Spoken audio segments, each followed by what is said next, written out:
Hello दोस्तों, आपका बहुत बहुत स्वागत है हमारे चैनल कंपटीशन क्रैकर्स में। और इस चैनल में हम कोर्सेज वीडियोस लेक्चर लेके आते हैं आपके लिए। आप चाहे प्रिपरेशन कर रहे हो UPSC, SSC, state PCS, SSC, railway और भी किसी भी गवर्नमेंट एग्जाम के, तो उससे रिलेटेड कुछ कोर्स और कुछ जो है लेक्चर्स हम आपके लिए लेके आते हैं। तो आज की इस वीडियो में हम जो बात करने वाले हैं वो है इग्नू का BEG 103 कोर्स। तो उसको हम डिस्कस करने वाले हैं। उसका आज पहला चैप्टर जो है हम वो कवर करेंगे। ठीक है, आज तो रेडी हो जाइए आप लोग।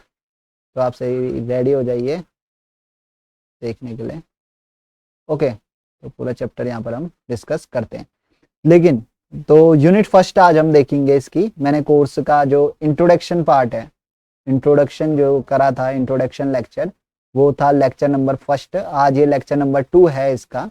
ठीक है, तो अगर आपने इसका इंट्रोडक्शन पार्ट है जिसमें कि हमने बताया कि जो जो ब्लॉक हैं 8 ब्लॉक्स इसके थे और उनमें जो जो भी यूनिट्स थी वो हमने यहाँ पर पिछले लेक्चर में, लेक्चर 1 में डिस्कस करी है। एक ओवरव्यू दिया है इस पूरे कोर्स का। तो आप अगर नहीं देखे हैं लेक्चर 1 तो जाके देख लीजिए, और अगर आप लेक्चर 1 देख चुके हैं तो लेक्चर 2 में आप आ सकते हैं। लेकिन तो लेक्चर 2 में ब्लॉक फर्स्ट का, ठीक है, ब्लॉक फर्स्ट का यूनिट 1 हम यहाँ पर डिस्कस करने वाले हैं, जिसका कि नाम है English in India and the world. तो आज की वीडियो में हम पूरा का पूरा इसे ही डिस्कस करने वाले हैं। लेकिन इस लेक्चर को शुरू करने से पहले मैं आप लोगों से एक चीज डिस्कस करना चाहता हूं दोस्तों, कि आज आप मेरी रिक्वेस्ट पे इस वीडियो को कंप्लीट देखिएगा प्लीज। ठीक है, कंप्लीटली इस वीडियो को देखना। और अब मैं पूरा समझाऊंगा इस वीडियो में। अगर कंप्लीट देखेंगे तो ही आपको समझ में आएगा। वैसे आप कंप्लीट देखिए। अगर आपको अच्छा लगता है वीडियो, आपको जो जो चीज़ें बता रहा हूँ मैं अच्छा लगता है, समझ में आता है, तो आप सीधा सीधा वीडियो को लाइक कर दीजिएगा। ठीक है, वीडियो को लाइक कर दीजिएगा और कमेंट में बताइएगा कि आपको कैसा लगा। ठीक है, या कोई सुधार की ज़रूरत हो तो भी आप कमेंट में वो लिख सकते हैं।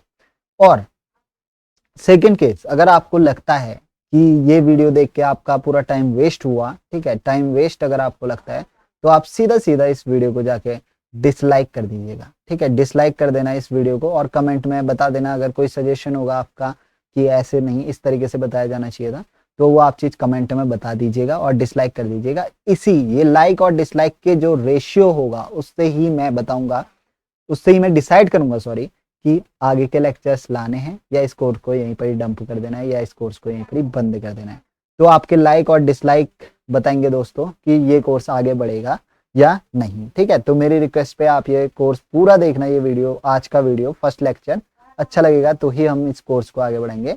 अदरवाइज अगर आपको समझ नहीं आता या डिसलाइक से ज़्यादा रहते हैं तो मैं समझ जाऊंगा कि इस कोर्स की कोई ज़रूरत नहीं है और इस कोर्स को एंड कर देंगे। ठीक है, तो यूनिट फर्स्ट है English in India and the world. ठीक है, जैसे कि चैप्टर के नाम से ही पता चला है हमने, इसमें हम इंग्लिश की कुछ तारीफें सुनेंगे और क्या इंग्लिश इतना इंपॉर्टेंस क्यों रख रही है in India as well as the whole world, ये चीज़ हम देखेंगे। ठीक है, तो स्टार्ट करते हैं वीडियो को। तो इंट्रोडक्शन पार्ट से हम स्टार्ट करते हैं। तो why do we want to speak English. पहला सवाल आपके सामने है कि आखिर हम इंग्लिश क्यों बोलना चाहते हैं। ठीक है, हमने पूरा ये कोर्स लिया हुआ है BEG 103, ठीक है, इग्नू का। और फाइनल ईयर में, हम फाइनल ईयर का ये कोर्स है तो हम ये पढ़ रहे हैं फाइनल ईयर में। लेकिन हमसे पहला क्वेश्चन ये पूछता है that why do we want to speak English. आखिर इंग्लिश क्यों, ठीक है, क्यों इतनी इंपॉर्टेंस इंग्लिश रखती है कि हमें इसको सीखने की जरूरत पड़ रही है। और अगर जरूरत पड़ रही है तो how can we begin to speak English and speak it well. तो अगर जरूरत पड़ रही है तो हमें बोलनी है इंग्लिश, लेकिन हम कैसे इंग्लिश को बोल सकते हैं और कैसे इसको सिर्फ बोलना नहीं है, इसको अच्छी तरीके से बोल सकते हैं। तो यही चीज आज हम इस पूरे के पूरे यूनिट फर्स्ट में सीखेंगे। ठीक है, और why English is important to us, क्यों इंग्लिश इंपॉर्टेंट है, और what is an international language, international language क्या होती है ये भी हमें जानने को मिलेगा। उसके बाद हमें जानने को मिलेगा स्पीकर्स के टाइप, नेटिव स्पीकर क्या होते हैं, सेकेंड लैंग्वेज स्पीकर्स क्या होते हैं, मल्टीलिंगुअल्स क्या होते हैं और मोनोलिंगुअल्स क्या होते हैं। ये चीज हमें जानने को मिलने वाला है। ठीक है दोस्तों, तो एक सेकेंड, हाँ, तो ये सब चीजें हमें जानने को मिलने वाली है इस वीडियो की मदद से। तो स्टार्ट करते हैं। तो पहला जो टॉपिक है आप देख लो, लैंग्वेज एंड कम्युनिकेशन स्पीच। ठीक है, लैंग्वेज एंड कम्युनिकेशन, ये है पहला टॉपिक। तो इस टॉपिक को डिस्कस करने के लिए हम जाते हैं नेक्स्ट पेज में। और नेक्स्ट पेज ठीक हो गया। थोड़ा गाइस ये सॉफ्टवेयर नया नया है तो इसको यूज करने में मेरे को थोड़ा प्रॉब्लम हो रही है, जिस वजह से थोड़ा आपको ज़्यादा टाइम लग सकता है दोस्तों, तो आप बने रहिएगा। तो हमारा लैंग्वेज जो ठीक है, हमारा जो पहला जो टॉपिक है उसको हम स्टार्ट करते हैं। तो लैंग्वेज एंड स्पीकिंग, ठीक है। तो इसमें सबसे पहले बताया गया है कि कोई भी चाइल्ड होता है, चाइल्ड मीन्स कोई भी बच्चा होता है, वो जैसे जैसे ग्रोथ उसकी होती है, जैसे जैसे वो बढ़ता है, 1 साल का होता है, 2 साल का होता है, तो दो चीजें हैं वो जो उसके नेचुरली उसकी लाइफ में आ जाती हैं। सबसे पहला है वॉकिंग, ठीक है, वो चलना सीख जाता है खुद ब खुद। ठीक है, आप उसके पैर पकड़ के आगे नहीं बढ़ाते हैं, वो खुद ब खुद सीख जाता है चलना। और इसके साथ साथ टॉकिंग या स्पीकिंग, ठीक है, बोलना, टॉकिंग या स्पीकिंग, ये दो चीजें वो खुद ब खुद सीखता है। अब वो सीखता कहाँ से है, वो एडॉप्ट करता है इसको अपने आसपास देख के, ये चीज वो एडॉप्ट करता है। उसके बड़े बुजुर्ग जो लैंग्वेज यूज कर रहे होते हैं या जो चीज बोल रहे होते हैं उससे वो टॉकिंग सीख लेता है। ठीक है, और अपने को एक बार वो मास्टरी लेवल पे ले आता है, अच्छा खासा वो बोलने लग जाता है, शब्दों को मिक्स करता है। तो जिस तरीके से बच्चा सीखता है, ठीक उसी तरीके से हमने भी जो है इंग्लिश लैंग्वेज को यहाँ पर सीखने की कोशिश करनी है। तो अब देख लेते हैं कि बच्चे के सीखने की प्रोसेस क्या क्या होती है। सबसे पहले चाइल्ड होता है, जो यहाँ पर बताया गया है वो, the child listen before he speak. सबसे पहले वो काम करता है, देखो बच्चा होता है वो बोलता तो है नहीं स्टार्टिंग में, तो वो क्या करता है, लिसन, लिसन करता है, सुनता है चीजों को। ठीक है, जो भी हम बड़े बुजुर्ग बोलते हैं उसको सुनता है वो, उसको सुनता है। धीरे धीरे जब थोड़ा उसका जैसे मुंह लगता है तो वो बोलना शुरू करता है, जो वर्ड वो सुनता है उसको रिपीट करना शुरू करता है। तो पहली स्किल जो बच्चे की होती है वो होती है लिसनिंग। लिसनिंग के साथ साथ जब वो थोड़ा सा और बड़ा हो जाए तो वो क्या करता है, ठीक है, लिसनिंग के बाद वो लिसनिंग करता है और उसके बाद वो स्पीक करता है। ठीक है, वो शब्द बोलना शुरू करता है। तो हमारी भी स्टडी यही रहेगी, सबसे पहले हमने इंग्लिश लैंग्वेज या किसी भी नई लैंग्वेज को सीखना है तो सबसे पहले हमें उसको सुनना होगा, अपने ब्रेन तक उसको पहुंचाना होगा थ्रू लिसनिंग। तो हमारी फर्स्ट स्ट्रेटेजी है लिसन द लैंग्वेज, लैंग्वेज को सुनने की। तो क्या क्या सुन सकते हो आप, रेडियो सुन सकते हो, टेलीविजन देख सकते हो, फिल्म्स देख सकते हो, इंग्लिश फिल्में।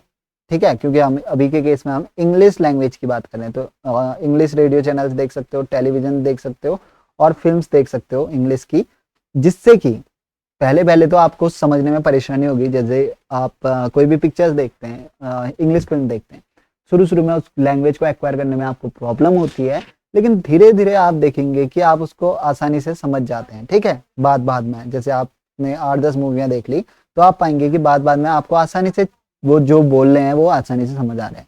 तो हमारी भी पहली स्ट्रेटेजी रहेगी लिसन करने की, एक बच्चे की तरह कि हमने सीखना है। फिर अगला जो हमारा स्ट्रेटेजी रहेगी वो रहेगी रीडिंग की, रीड रेगुलरली, रीडिंग की। अब देखो जब बच्चा बोलना सीख जाता है तो वो प्रोनाउंस करने की कोशिश करता है उसको, लेकिन वो गलत प्रोनाउंस करता है। ठीक है, उसको शुरू शुरू में तो उसको तो माफी दे दी जाती है क्योंकि वो बच्चा है, उसकी प्रोनाउंसिएशन मतलब उसके जो टंग स्किल्स हैं वो इतनी अच्छी डेवलप नहीं हुई है कि वो अच्छे से प्रोनाउंस कर दे। लेकिन हम अगर गलत प्रोनाउंस करेंगे तो ये एक हमारे लिए शर्म की बात होगी। तो हम अपनी प्रोनाउंसिएशन को सुधारने के लिए डायरेक्ट रीडिंग में आ सकते हैं। तो हम रीड करेंगे, ठीक है, चीजों को पढ़ेंगे। अब क्या क्या पढ़ना है, इंग्लिश न्यूज़पेपर पढ़ना है, मैगजीन पढ़ना है और इंग्लिश की बुक पढ़ना है, जिससे कि हमारी रीडिंग स्किल अच्छी हो जाए। अब हमने चीजों को सुनना शुरू किया, उसके बाद चीजों को पढ़ना भी शुरू किया। ठीक है, फिर जो थर्ड चीज आ जाती है वो आ जाती है टू स्पीक एंड राइट। अब जो लैंग्वेज हमने सीखी है उसको बोलने का वक्त आ गया है, उसको बोलना है, क्योंकि हमने यहाँ पर प्रोनाउंसिएशन हमने सही कर ली है अपनी। तो अब हमारा टाइम है प्रोनाउंसिएशन करने के बाद स्पीक करना, उसको बोलना और लिखना। ठीक है, तो ये होता है किसी भी भाषा को समझने का स्ट्रेटजी। सबसे पहले listen, read, speak and right. Not only English but कोई भी भाषा अगर हम सीख रहे हो तो इस स्ट्रेटजी जो चाइल्ड स्ट्रेटजी है उसके हिसाब से हम सीख सकते हैं। इतना ही था इस पेज में। अब चलते हैं अगले पेज में। तो यहाँ पर है ठीक हो गया। Why do we want to communicate in English, why do I want to communicate in English, क्यों, आखिर इंग्लिश कम्युनिकेशन ही क्यों, ठीक है। तो इसके लिए पॉसिबल रीजंस यहाँ दिए हुए हैं। ये कारण है कि हमें इंग्लिश सीखनी ही होगी या बोलनी ही होगी। सबसे पहले तो बेटर जॉब्स, आपको भी पता है जॉब्स अपॉर्चुनिटीज, इंग्लिश स्पीकिंग, अगर खासकर कॉर्पोरेट सेक्टर की अगर हम बात करें, without English no will be the jobs, ठीक है। फिर want to speak to people from different part of India. अब देखो हर पार्ट में रहने वाले लोगों की अलग भाषा है, महाराष्ट्र में रहने वालों की अलग है, जम्मू कश्मीर में रहने वालों की अलग लैंग्वेज है, तेलंगाना तमिलनाडु में रहने वालों की अलग लैंग्वेज है, सिमिलरली केरल में रहने वालों की अलग लैंग्वेज है। 50, ठीक है, 20 अबाउट 20+ जो रीजनल लैंग्वेजेस हैं हमारे पास अवेलेबल हैं। तो एक कॉमन लैंग्वेज जो कि जम्मू कश्मीर के बंदे को भी आए, केरला के बंदे को भी आए, तमिलनाडु के बंदे को भी आए, महाराष्ट्र के बंदे को भी आए, तो वो लैंग्वेज है इंग्लिश, ठीक है। वो लैंग्वेज है कौन सी, इंग्लिश। इसीलिए इंग्लिश अपना इम्पोर्टेंस रखती है और इसीलिए हमने इंग्लिश कम्युनिकेशन को सीखना चाहिए, ताकि हम डिफरेंट पार्ट ऑफ इंडिया के लोगों से अच्छी तरीके से बात कर सकें। सिमिलरली मैं बात करता हूँ that different part of India, तो ये हो गया, और इसी के साथ साथ अगर हम पूरे वर्ल्ड की बात करें, डिफरेंट कंट्री डिफरेंट लैंग्वेज, तो एक कॉमन लैंग्वेज हमारी है इंग्लिश, ठीक है, जो कि ज़्यादातर लोग जानते हैं। फिर थर्ड रीजन है every important person I can think of nose English. अगर हम बात करें किसी सेलिब्रिटीज की, चाहे जो इम्पोर्टेंट IAS IPS जो भी लोग हैं, most of the important peoples हैं हमारे आसपास, वो भी इंग्लिश की नॉलेज रखते हैं अपने पास। तो यहाँ पर से हमें पता चलता है कि कहीं ना कहीं इंग्लिश लैंग्वेज मैटर करती है। फोर्थ है I want to speak to people from all over the world. ये हमने डिस्कस कर लिया कि वर्ल्ड में डिफरेंट कंट्रीज, तो उनसे भी बात करने के लिए कॉमन लैंग्वेज इंग्लिश। फिर फिफ्थ रीजन है I need English to study further, ठीक है, आगे की हायर स्टडीज के लिए इंग्लिश ही एक ऑप्शन बचता है, ठीक है। इंग्लिश की मदद से ही हम चाहे फिजिक्स लें, केमिस्ट्री लें, जो भी सब्जेक्ट लें, हायर स्टडीज में इंग्लिश ही हमें इंग्लिश मीडियम से ही पढ़ना पड़ता है। I need English to go abroad, abroad जाना है, ठीक है, किसी अमेरिका जाना है, न्यूजीलैंड जाना है, इंग्लिश चाहिए भैया। I like English, seventh option, I like English, seventh मतलब रीजन। तो सेवंथ रीजन है हम इंग्लिश पसंद करते हैं। क्यों पसंद करते हैं, ये 6 उसके भी कारण हैं, सबसेट रीजन्स हैं ये इसके, ठीक है। तो ये 6 रीजन्स के कारण ही हम इंग्लिश पसंद करते हैं, जो कि हमारा 7वां रीजन हो जाता है। फिर 8वां है do you have any other reasons, list them. क्या आपके दिमाग में भी ऐसे कुछ रीजन्स आते हैं कि हमें इसलिए इंग्लिश सीखनी चाहिए, तो वो आप लिख सकते हैं, ठीक है। और भी बहुत हैं यार विदाउट इंग्लिश, क्योंकि इंटरनेट की लैंग्वेज हमारी इंग्लिश है, सारा का सारा जो इलेक्ट्रॉनिक मैटर है वो इंग्लिश में ही हमें मिलता है, तो इंग्लिश हमारी चल जाती है। और IT की लैंग्वेज इंग्लिश है, तो हमें ये चीज़ इंग्लिश को ज़्यादा इम्पोर्टेंस बनाती है, ठीक है। अब चलते हैं आगे। अब इसके अलावा English is a symbol of peoples aspiration for participation in national and international life. तो इंटरनेशनल और नेशनल लाइफ में पीपल्स के पार्टिसिपेशन के लिए भी जो इंग्लिश है वो एक सिंबल है या एक नेसेसिटी है। और जवाहरलाल नेहरू ने एक टर्म इंग्लिश के लिए दिया है that English is the window on the world. तो ये एक क्या है, विंडो है, विंडो मीन्स खिड़की है English to explore this world, ठीक है, वर्ल्ड की डिफरेंट चीज़ों को एक्सप्लोर करने के लिए ये क्या है, एक विंडो है। अब चलते हैं नेक्स्ट। अब है इंग्लिश एज इंटरनेशनल लैंग्वेज। अभी हमने देखा था शुरू में ही इंट्रोडक्शन के टाइम पे कि international language, what is international language. तो इंग्लिश जो है वो ही है इंटरनेशनल लैंग्वेज। अब इंटरनेशनल लैंग्वेज क्यों कह रहे हैं, इंग्लिश देखो, इंग्लिश क्या क्या है, वर्ल्ड लैंग्वेज है, इंटरनेशनल लैंग्वेज है और ग्लोबल लैंग्वेज है, ठीक है। अब ये ऐसा क्यों कह रहे हैं, because this term are same, world, international और ग्लोबल, ये तीनों वर्ड एक ही चीज को डिटरमाइन करते हैं, because it is the most speaking language. तो इंग्लिश जो है वो इंटरनेशनल लैंग्वेज है, ठीक है। फिर है beginning with the end of second world war. अब देखो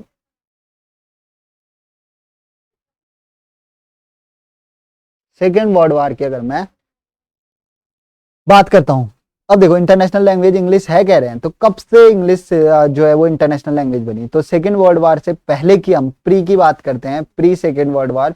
सेकेंड वर्ल्ड वॉर से पहले आपको पता होगा कॉलोनीज, हमारी कंट्री भी कॉलोनी थी और ब्रिटेन जो था एक सुपर पावर था, उस टाइम पे, और ब्रिटेन की बहुत सारी कॉलोनीज थी। अगर तो ब्रिटेन की जो मेन लैंग्वेज है वो है इंग्लिश, ठीक है, इंग्लिश है वहाँ की लैंग्वेज।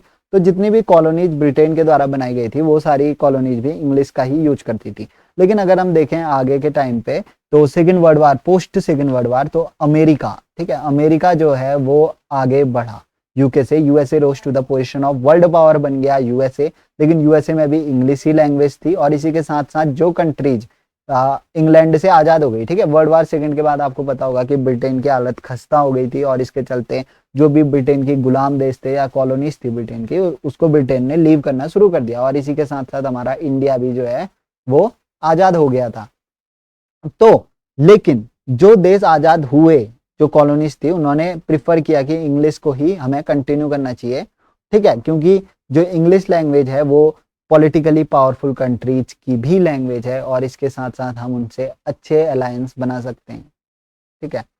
तो ये रहा इंग्लिश का इम्पोर्टेंस, और क्या ऐसे फैक्टर्स थे जिन्होंने इंग्लिश को इंटरनेशनल लैंग्वेज बनाने में मदद करी। तो आप देख सकते हैं, पहले ब्रिटेन, जिसने कि कॉन्कर किया बहुत सारे देशों को, इंग्लिश स्टडी को कंपलसरी बनाया उन कॉलोनीज में, और लोगों को इंग्लिश की लत या इंग्लिश की आदत लगा के गए। तो ऐसे ही इंग्लिश का प्रमोशन होता है। अब बात करते हैं हम यूएसए की जो कि फिलहाल जो है वो वर्ल्ड पावर कंट्री है। अब देखो उसने एक लॉ पारित किया गया है वहाँ की यूएस कांग्रेस ने। जैसे इंडियन पार्लियामेंट है वैसे यूएस कांग्रेस है, उसने एक कानून पारित किया है जिसमें कहा गया है that it is competence in English requirement for citizenship, यानी कि कोई भी अगर अमेरिका का सिटीजन बनना चाहता है तो उसके लिए ये मैंडेटरी है that he should know English, ठीक है। तो आप यहाँ से समझ सकते हैं कि इंग्लिश अभी कितनी इंपॉर्टेंस आज की डेट में रखती है। अब हम बात कर रहे थे ब्रिटेन की। तो ब्रिटेन ने वर्ल्ड वार टू से पहले अपनी बहुत सारी कॉलोनीज बनाई हुई थी, गुलाम बनाया हुआ था, इंडिया भी उनमें से एक देश था, ठीक है। तो वर्ल्ड वार टू अगर मैं बात करता हूँ 1940s के टाइम पे, जब वर्ल्ड वार टू ब्रेक हुआ उससे पहले बनाया हुआ था।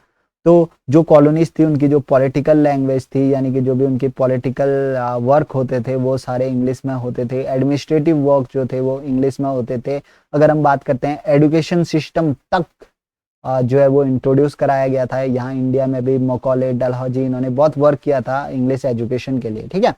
तो अब देखते हैं, जब ब्रिटेन से हमारा देश या और भी कॉलोनीज जो थी वो आज़ाद हो गई, तो उन्होंने जो है वो इंग्लिश लैंग्वेज को ही अडॉप्ट करने का फैसला किया, क्योंकि उनको उसकी आदत लग चुकी थी, वो बचपन से ही इंग्लिश में पढ़े हुए थे, तो वो इस लैंग्वेज को अब स्किप नहीं करना चाहते थे। और अगर हम बात करते हैं इंडिया की, तो we first decided to let English continue in India for at least 15 year after independence.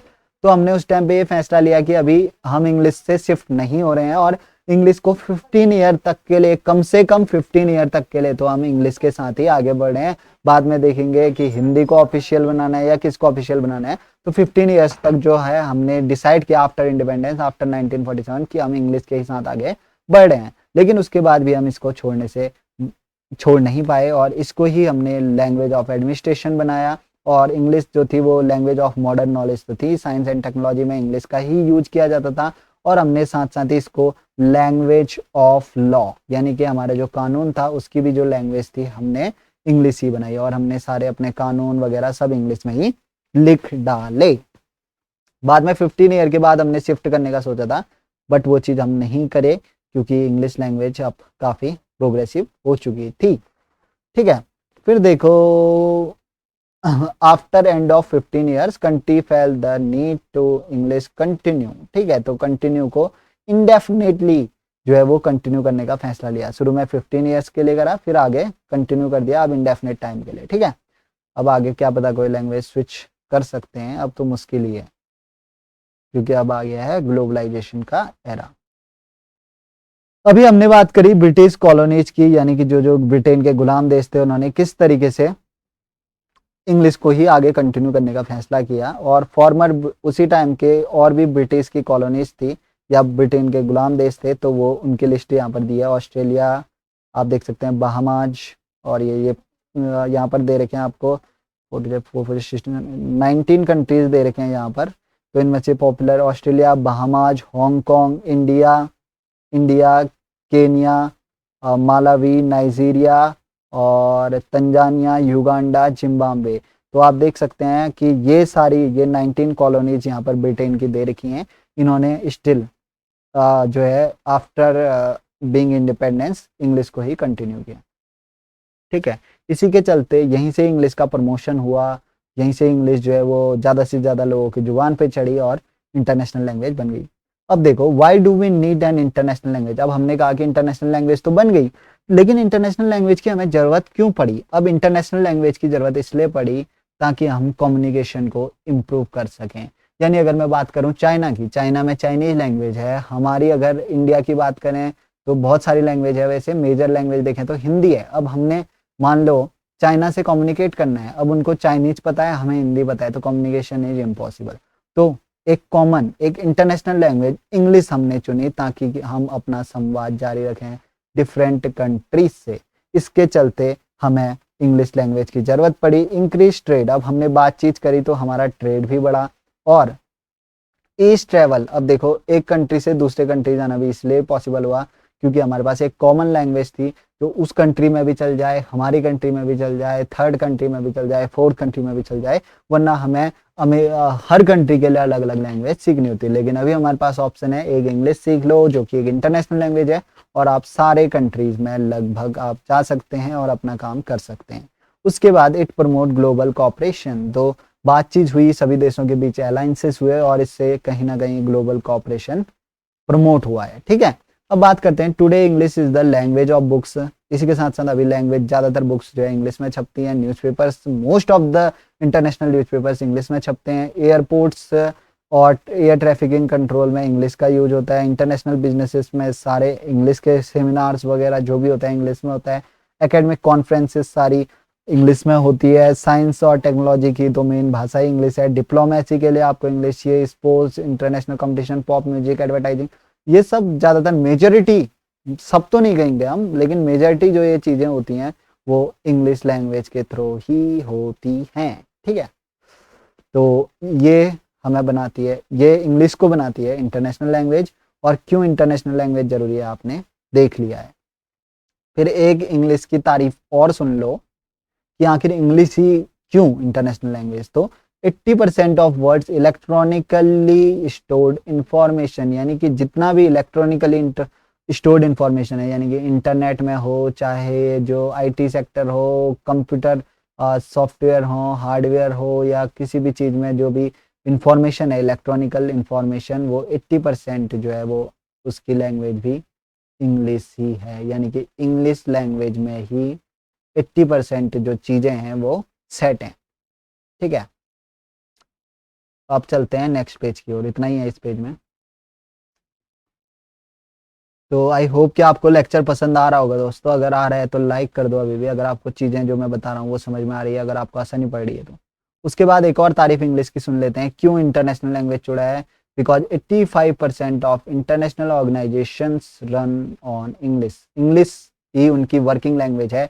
85% जो वर्ल्ड ऑर्गेनाइजेशन है, वर्ल्ड ऑर्गेनाइजेशन जैसे कि यूनाइटेड नेशन है, WHO है, इंटरनेशनल मॉनेटरी फंड है, और इसके अलावा यूनाइटेड नेशन सिक्योरिटी काउंसिल है, यूनेस्को है, यूनिसेफ है, जो भी ये इंटरनेशनल ऑर्गेनाइजेशन है, 85% जो इनकी वर्किंग लैंग्वेज है वो इंग्लिश है। ये भी इसको एक इंटरनेशनल लैंग्वेज बनाने की है। ठीक है, उसके बाद चलते हैं नेक्स्ट तारीफ की ओर। नेक्स्ट तारीफ नहीं है, एक एग्जाम्पल दिया गया है। अभी हमने देखा कि इंग्लिश जो है वो कम्युनिकेशन में किस प्रकार से हेल्प करती है। ठीक है, हमने देखा कि इम्प्रूव कम्युनिकेशन। अब कम्युनिकेशन कैसे इम्प्रूव होता है, यहाँ पर एक एग्जाम्पल दिया गया है वॉल्क्सवैगन का। वॉल्क्सवैगन आपको पता होगा, एक कार की कंपनी है वॉल्क्सवैगन। तो वॉल्क्सवैगन की जो सबसे बड़ी फैक्ट्री है वो संघाई संघाई का है, चाइना में है, चाइना में इस्टेब्लिश्ड है। ठीक है, अब जब स्टार्टिंग में जो ये फैक्ट्री लगी, ठीक है, तो वहाँ पर ज़्यादा जर्मन वर्कर्स नहीं थे। ठीक है, तो लिमिटेड जर्मन वर्कर्स थे और कुछ चाइनीज वर्कर्स थे। ठीक है, क्योंकि कंपनी चाइना की थी तो कुछ जर्मन वर्कर्स थे और कुछ चाइनीज वर्कर्स थे। अब जर्मनी वाले जाने जर्मन लैंग्वेज, चाइना वाले जाने चाइनीज लैंग्वेज, तो आपस में इनके साथ कन्वर्सेशन करना इम्पॉसिबल था बिकॉज इनको एक दूसरे की लैंग्वेज की नॉलेज नहीं थी। बट उस टाइम पे इंग्लिश एक मीडिएटर लैंग्वेज की तरह वर्क करी, क्योंकि जर्मन्स को भी इंग्लिश आती थी, चाइनीज को भी, और इस वजह से इनका जो कन्वर्सेशन था वो अच्छी तरीके से हो पाया, जिससे कि कंपनी को बहुत मदद मिली। और यही एक फैक्टर है ग्लोबलाइजेशन के पीछे भी। ग्लोबलाइजेशन के पीछे भी अगर हम देखें तो कहीं ना कहीं इंग्लिश का बहुत बड़ा हाथ है, क्योंकि इंग्लिश एक कॉमन ऐसी लैंग्वेज है जो बहुत सारे कंट्रीज के लोगों को आती है, जिससे कि वहाँ पर कम्युनिकेशन, ट्रेड वगैरह आसानी से हो जाता है, विच लेट्स टू ग्लोबलाइजेशन। ठीक है, तो ये चीज़ है इस पेज में। अब देखते हैं कुछ आगे भी इंफॉर्मेशन काम की है इस पेज में। तो वेट,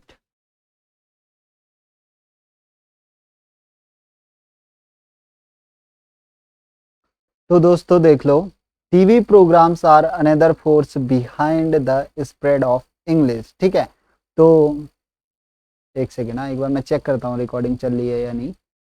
ओके, सो रिकॉर्डिंग चल रही है।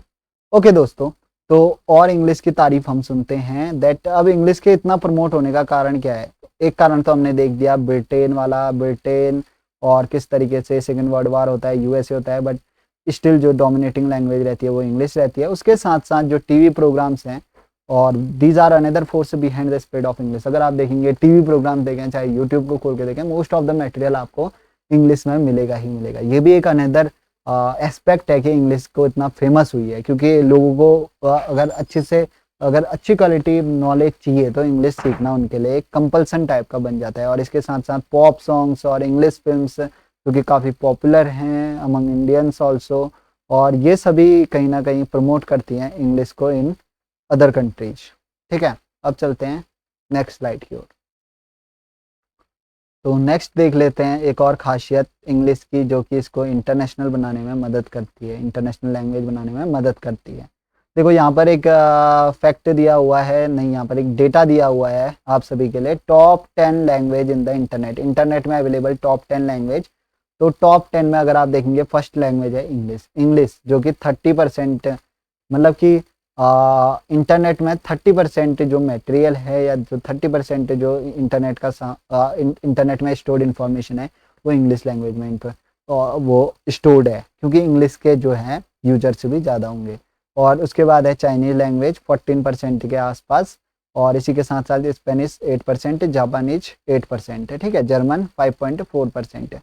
तो यहाँ पर से भी आपको पता चलता है कि इंग्लिश क्यों इंटरनेशनल है और क्यों इतनी पॉपुलर हुई है। ये सारी चीज़ें हमने जान ली। अब और तो कुछ है नहीं इस पेज में, अब चलते हैं नेक्स्ट पेज की ओर। नेक्स्ट पेज है द फ्यूचर ऑफ इंग्लिश। ठीक है, और इंग्लिश मल्टीलैंग्वेलिज्म क्या होता है। ठीक है, फ्यूचर देखेंगे इंग्लिश का, और इसका मल्टीलैंग्वेलिज्म देखेंगे। ठीक है, इंग्लिश का मल्टीलैंग्वेलिज्म क्या है ये भी देखेंगे। अब देखो, English is not the first international language in human history. यहाँ पर क्या लिखा है इसको आप समझो, कि अभी हमने देख लिया इंटरनेशनल लैंग्वेज क्यों जरूरी है, इंग्लिश इंटरनेशनल लैंग्वेज क्यों है, ये सब तो हमने देख लिया, लेकिन क्या इंग्लिश ही पहली इंटरनेशनल लैंग्वेज है? ऐसा बिल्कुल नहीं है। यहाँ पर ये इस बात को खारिज करता है कि ऐसा नहीं है कि इंग्लिश पहले इंटरनेशनल लैंग्वेज है। इससे पहले भी कुछ ऐसी ही मशहूर लैंग्वेज हमारे बीच आ चुकी हैं, जो कि थी संस्कृत और लैटिन। संस्कृत अगर हम बात करें तो एशियन कंट्रीज में जो संस्कृत लैंग्वेज थी वो क्वाइट पॉपुलर थी, और एक टाइम पे लैटिन लैंग्वेज जो थी यूरोपियन कंट्रीज में काफ़ी फेमस थी। अब लैटिन लैंग्वेज इतनी फेमस थी, या लैटिन लैंग्वेज ही वहाँ की यूरोप की कॉमन लैंग्वेज हुआ करती थी, इसका हम इस फैक्ट से लगा सकते हैं that some scholars at that time have asked that is English the Latin of future. तो इनका जो पुराने स्कॉलर्स थे उस टाइम पे, जब लैटिन लैंग्वेज डोमिनेटिंग हुआ करती थी, तो उस टाइम के स्कॉलर्स पूछने लगे थे कि क्या इंग्लिश लैटिन लैंग्वेज हो सकती है आगे की। तो आप समझ सकते हैं, इस स्टेटमेंट से आप अंदाजा लगा सकते हैं कि लैटिन लैंग्वेज उस टाइम पे कितनी डोमिनेटिंग, कितनी पॉपुलर रही होगी। और अगर हम बात करते हैं संस्कृत की, तो संस्कृत जो है वो इंडिया के जो भी रीजनल लैंग्वेजेस हैं उसकी जननी मानी जाती है, चाहे बंगला हो, हिंदी हो, मराठी हो, तमिल हो, ये सब की उत्पत्ति कहीं ना कहीं संस्कृत से मानी जाती है। तो हम कह सकते हैं कि इंग्लिश से पहले भी कुछ लैंग्वेज ऐसी ही डोमिनेटिंग हुआ करती थी। टोटल इंटरनेशनल तो नहीं कह सकते हम उसको, बट डोमिनेटिंग हुआ करती थी एशियन में, एशियन कंट्रीज में संस्कृत, और अगर हम बात करें यूरोप की तो लैटिन। ठीक है, फिर चलते हैं अगला। तो यहाँ पर आप देख सकते हैं Latin was once widespread in Europe. ठीक है, तो काफी ज्यादा पॉपुलर लैंग्वेज थी लैटिन यूरोप की एक टाइम पे। तो अब चलते हैं नेक्स्ट स्लाइड की ओर। अब यहाँ पर आप देख सकते हैं नेक्स्ट स्लाइड में हम चले गए।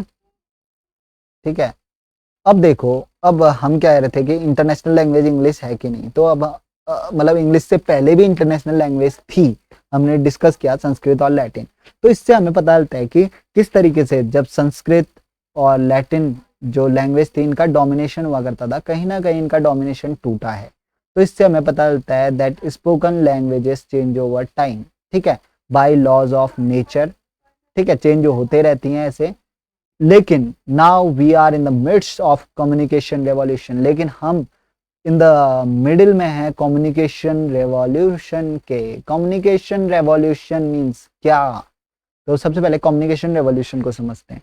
देखो फ्रेंड्स, तब जब मैंने अभी आपको बताया that Asian south Asian nation में अगर हम बात करें उस टाइम पे संस्कृत बहुत डोमिनेटिंग लैंग्वेज हुआ करती थी, और यूरोपियन कंट्रीज की बात करें तो लैटिन लैंग्वेज बहुत डोमिनेटिंग हुआ करती थी। अब लैटिन लैंग्वेज से ही ड्राइव्ड हुई है स्पेनिश, इंग्लिश, ये सब लैटिन लैंग्वेज से ही कहीं ना कहीं ड्राइव्ड हुई है। अगर आपने पढ़ा भी होगा तो आप देखते होंगे कि ये शब्द इंग्लिश का ये वर्ड लैटिन लैंग्वेज से लिया गया है, जर्मन का ये वर्ड लैटिन लैंग्वेज से लिया गया है। तो लैटिन लैंग्वेज काफी उस समय पॉपुलर हुआ करती थी, और इंग्लिश के most of the word Latin से ही लिए गए हैं।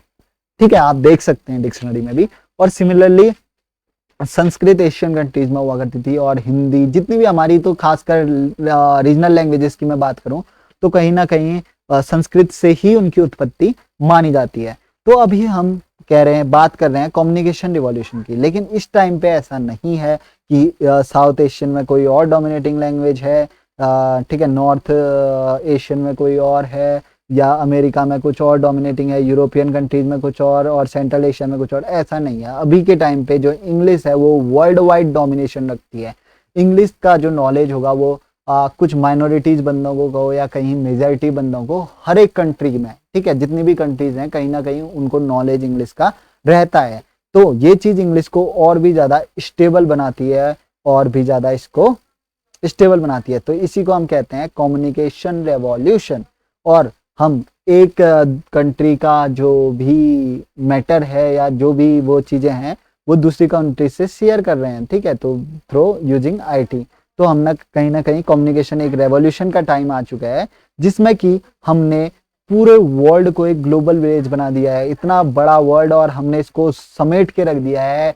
और हम अमेरिका की इंफॉर्मेशन यहाँ से निकाल सकते हैं, ऑस्ट्रेलिया की इंफॉर्मेशन निकाल सकते हैं बैठे बैठे इंडिया में। इसको कहते हैं whole world is a global village, यानी कि कहीं की भी हमें इंफॉर्मेशन आराम से एक्सेस कर सकते हैं हम, या हमें मिल सकती है कहीं की भी information using internet and technology. ठीक है, टेक्नोलॉजी की मदद से। तो हम कहीं ना कहीं हम ग्लोबल विलेज के एरा में आ चुके हैं। तो अब यहाँ पर इंग्लिश ने अपना ऐसा डोमिनेशन कर दिया है कि वो सबके जुबान पे चढ़ गई है, वो सबके दिमाग पे चढ़ गई है। सबसे ज्यादा इंफॉर्मेशन इंग्लिश में ही अवेलेबल है। तो जिस तरीके से संस्कृत और लैटिन जो लैंग्वेज थी वो मिट गई, तो संस्कृत को मतलब कि इंग्लिश को मिटा पाना इतना आसान नहीं रहेगा, क्योंकि मोस्ट ऑफ द इंफॉर्मेशन अभी इंग्लिश में ही अवेलेबल है। ठीक है, तो इतना आसान नहीं है इंग्लिश को भुला पाना। सो अब बात करते हैं मोनोलिंगुअल और मल्टीलिंगुअल कॉन्सेप्ट क्या है। ठीक है, अब देखो, language do nevertheless vary from time to time, place to place. अगर हम बात करें किसी भी लैंग्वेज की, खासकर मैं बात करता हूँ इंग्लिश लैंग्वेज के प्रोनाउंसिएशन की बात करता हूँ, या स्पीकिंग की मैं बात करता हूँ, तो आप देखेंगे कि कहीं ना कहीं स्पीकिंग भी चेंज होते रहती है। जो पुराना स्टाइल था, 90s का स्टाइल था, 20th सेंचुरी का जो इंग्लिश बोलने का स्टाइल था, वो 21st सेंचुरी से बहुत डिफरेंट होगा। ठीक है, क्योंकि हमने कुछ वर्ड चेंज कर दिए, कुछ वर्ड के प्रोनाउंसिएशन के तरीके हमने चेंज कर दिए। तो कहीं ना कहीं हम देखेंगे कि इंग्लिश में वेरिएशंस आते रहते हैं फ्रॉम टाइम टू टाइम। अब बात कर रहे हैं हम प्लेस टू प्लेस। अब देखो, कोई बंदा अमेरिका में जो इंग्लिश बोल रहा है, तो उसका जो प्रोनाउंसिएशन या स्पीकिंग लेवल होगा, या स्पीक करने की फ्लुएंसी होगी, या स्पीकिंग का वे कहेंगे सबसे बढ़िया, तो अमेरिकन वालों की स्पीकिंग का way will far different than Indian. ठीक है, इंडियन से काफी डिफरेंट होगा। ऐसा ही नहीं, अगर कोई बंदा स्टेट वाइज भी, इंडिया के स्टेट वाइज अगर हम बात करें, तो जो जम्मू कश्मीर का बंदा जो टोन में इंग्लिश बोलेगा वो केरल वाले बंदे के टोन से डिफरेंट रहेगा। तो आप देख सकते हैं कि इंग्लिश लैंग्वेज तो एक है, बोलने के वर्ड्स भी एक हैं, बट उनको बोलने का तरीका या उनको बोलने की जो टोन है वो चेंज हो जाती है फ्रॉम प्लेस टू प्लेस। तो इसी की हम बात कर रहे हैं, ये आ जाता है, this is called variation in English. English में जो वेरिएशन आता है, तो यहाँ पर आप देख सकते हैं, so many expect that English will naturally change in a variety of ways. ठीक हो गया, इंग्लिश चेंज होती है वेराइटी ऑफ वेज से। Certainly there are many varieties of English spoken around the world. तो बहुत सारी वेराइटीज हैं इंग्लिश स्पोकन की पूरे विश्व भर में। Many kinds of speaker of English on traditional. अब देखो ट्रेडिशनल वे में जो स्पीकर्स थे, इंग्लिश स्पीकर्स खासकर जो इंग्लिश स्पीकर्स थे उनको ट्रेडिशनली पहले दो भागों में बांटा गया था। एक था नेटिव स्पीकर्स, तो अब मैंने वहां पर इस शुरू में ही बता दिया था, हमने जिक्र किया था नेटिव स्पीकर्स क्या होते हैं, नॉन नेटिव क्या होते हैं, ये सीखने को मिलेगा। और दूसरा है नॉन नेटिव स्पीकर्स। अब इन दोनों को देख लेते हैं क्या होता है। ठीक है, अब नेटिव स्पीकर्स ऐसे स्पीकर्स होते हैं जिनकी इंग्लिश जो है वो फर्स्ट लैंग्वेज होती है, जो बाय बर्थ इंग्लिश को सीखते हैं, मदर टंग उनकी इंग्लिश होती है। नॉन नेटिव स्पीकर्स ऐसे होते हैं जो इंग्लिश को सेकंड लैंग्वेज की तरह यूज करते हैं। सेकंड लैंग्वेज मीन्स जैसे हम हैं, हम जो है मेन लैंग्वेज हमारी हिंदी है या कोई भी रीजनल लैंग्वेज हो जाएगी हमारी स्टेट वाइज, और इसी के साथ साथ हम सेकेंडली यूज करते हैं इंग्लिश को। तो इंग्लिश हमारी एक सेकंड लैंग्वेज है। So we are non native speakers. और बात करते हैं कोई यूनाइटेड किंगडम में बैठा हुआ बंदा जिसने कि अपनी माँ से ही इंग्लिश को सीखा है, so is a native speaker. तो कुछ स्कॉलर्स ने इस तरीके से नेटिव और नॉन नेटिव स्पीकर्स करके विभाजित किया था इंग्लिश बोलने वालों को। बट कुछ स्पीकर्स कहते हैं कि ये चीज मैटर नहीं करती है तब तक जब तक आप अच्छी इंग्लिश ना बोलते हो। ठीक है, अगर आप फ्लुएंसी के साथ बोलते हैं, आप एक प्रोफिशिएंसी के साथ इंग्लिश को बोलते हैं, तो मैटर नहीं करता कि आप उसके नेटिव स्पीकर हैं, आपकी फर्स्ट लैंग्वेज है, सेकंड लैंग्वेज है, आपके पास क्लियरिटी है, प्रोनाउंसिएशन में परफेक्शन है, प्रोफिशिएंसी है आपके पास इंग्लिश लैंग्वेज की, तो ये चीज ज्यादा मैटर करती है, ना कि नेटिव नॉन नेटिव। ठीक है, चाहे आप नेटिव हैं नॉन नेटिव हैं, जब अगर आप अच्छी से बोल रहे हैं that means you are expert in English. तो कुछ स्कॉलर्स का ये मानना है। कुछ स्कॉलर्स कहते हैं नेटिव जो स्पीकर्स हैं वो बेटर होते हैं देन नॉन नेटिव स्पीकर। तो इस बात का देखते हैं। तो जो ये वाली थ्योरी है कि नेटिव नॉन नेटिव मैटर नहीं करता, वो कहते हैं कि ये मैटर नहीं करता है कि कहाँ आपने लैंग्वेज को सीखा है, किस एज में सीखा है, आप किस तरीके से उसको बोल पाते हैं, या एक ही क्या इंग्लिश ही ऐसी लैंग्वेज है वो आप बोल पाते हैं, या दो लैंग्वेज आप बोल पाते हैं। ये कुछ चीज मैटर नहीं करता है जब तक कि आप उसको प्रोफिशिएंसी के साथ बोलते हैं। ठीक है, तो प्रोफिशिएंसी, उसकी एक्सपर्टी उस लैंग्वेज में ज्यादा मैटर करती है then native and non native. तो ये चीज करते हैं। और इसी का साथ देता है ब्रेन एक्टिवेशन की जो स्टडीज हैं वो भी इसका साथ देती है इस थ्योरी का, सेकंड वाले।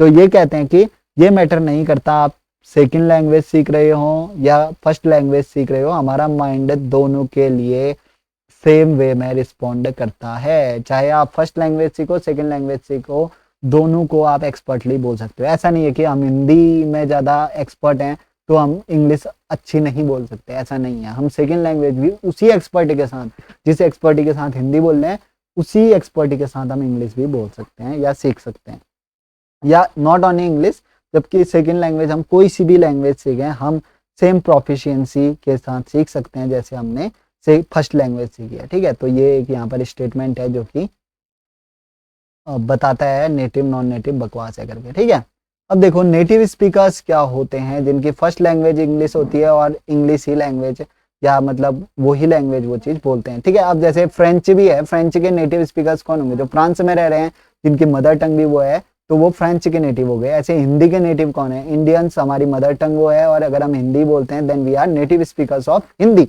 सिमिलरली अगर ऐसे लोग जो बचपन से ही इंग्लिश सीखते हैं और English is the only language they speak, then they are native speakers. और नॉन नेटिव जो सेकंड लैंग्वेज की तरह यूज करते हैं, जैसे मैंने बताया Indians, we are non native speakers of English. अगर हम इस तरीके से विभाजित करते हैं तो हम सेकंड लैंग्वेज स्पीकर्स हैं या नॉन नेटिव स्पीकर्स हैं इंग्लिश के। ठीक है, अब कुछ लोग ऐसे भी होते हैं जो इंग्लिश, पूरी इंग्लिश तो उनको नहीं आ पाती है, बट कुछ वेराइटी ऑफ लैंग्वेज सीखते हैं वो कुछ इंटरमीडिएट इमीडिएट पर्पजेस के लिए, जैसे टूरिज्म से रिलेटेड उनको टेक्निकल वर्ड्स आएंगे, स्पोर्ट्स से रिलेटेड टेक्निकल वर्ड्स आएंगे, और भी चीज़ें हैं जो टेक्निकल उनके फील्ड से रिलेटेड, जो भी टेक्निकल जो वर्ड्स होंगे इंग्लिश के वो उनको आते हैं और वही चीज़ वो सीखते हैं। तो इस टाइप के लोगों को कहा जाता है they are the learner of English as a foreign language. तो एज अ फॉरेन लैंग्वेज उन्होंने इंग्लिश को एक्वायर किया है या इंग्लिश को उन्होंने सीखा है।